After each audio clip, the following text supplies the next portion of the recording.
Sa mga hindi nakakilala sa motor na ito ang 2025 Can-Am Ryker Sport. Anong meron sa motor na ito? Alamin natin. Roll intro!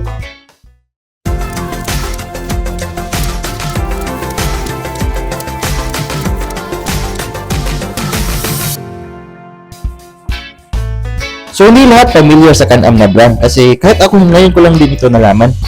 Ito ay isang Canadian brand ng motorcycle o three-wheel vehicles na kilala sa larangan ng off-roading or even sa on-roading. Sa ngayon ito ay nakabase sa Manila at ang motor na ito ay may tatlong variants, the Ryker 600, Ryker Sports at Ryker Rally. Mga boss, ito ang Can-Am Ryker Rally at nagkakalaga sa presyong $12,499 sa ibang bansa or 709,693 dito sa Pinas. Pero pwede magbago ang presyo anytime. Honestly, gustong-gusto ko ang kanyang kulay. It's a combination of matte black with red strip sa gilid. Bagay na bagay naman siya, no? Ang motor na ito ay powered by 100cc engine, gasolina ha, na mayroong maximum power of 82 horsepower at maximum torque na 79 Nm. Pang one-seater lamang sa sasakyan. Meron itong automatic transmission CVT na meron ng reverse function. Kung titingnan mo naman sa kanyang manubela, simple lang kanyang mga controls dito. At may 4.5 inches digital panel display.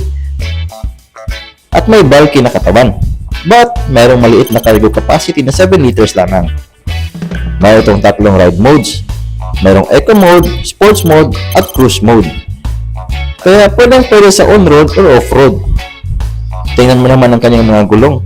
Mayroon itong 5-line spoke aluminum with 2 Nissin floating caliper sa harap at isang floating caliper naman sa likod. Not sure nga lang if ABS ba ito lahat. Mayroong fenders lahat ng mga gulong at reflector sa taas at baba.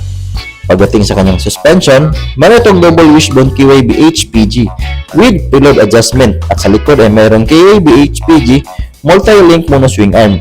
So asahan mong napakaganda ng balance ng suspension nito, pangbaragan kumbaga. Sa harapan, makikita mong ganyang malaking LED headlights na para bang galit na galit sa kanyang design. Meron itong pagulog na logo sa gitna, BRP yung nakasulat. Merong plastic grill sa pinakababa. Sa gilid naman, makita mong kanyang nakahigang makina, napakalaki kasi na 9cc engine naman ito. May decals na nakasulat na Ryker Sport at naka-engrave na Can-Am. At step grill naman ang nasa pinakababa, apakan ng paa. Meron din itong aftermarket na auxiliary lights na kinabit ng may-ari.